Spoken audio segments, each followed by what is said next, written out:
Hi, miss. O, grapes, miss. Wala ka nang inom ka sa grapes, oh. Ah!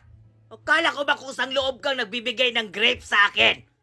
Bakit mo kami binidyo? Aha!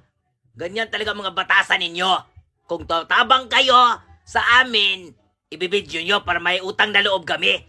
Dahil dito sa Pilipinas, mamatay ka na lang, hindi mo mababayaran ang utang na loob.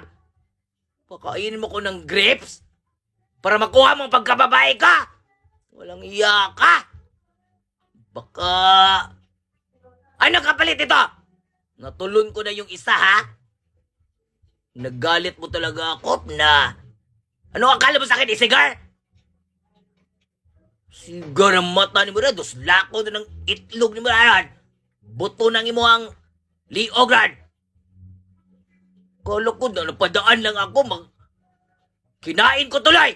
Paano kung hilo yan? Hindi nagkirig-kirig na ako ngayon. Niya ka, ha? Sa sunod, huwag kang magbibigay kung may kapalit na video. Saan ba tayo mag-short time? Jack, it's a prank! Ang ano, tuubog ka. Tumutuo ka dyan?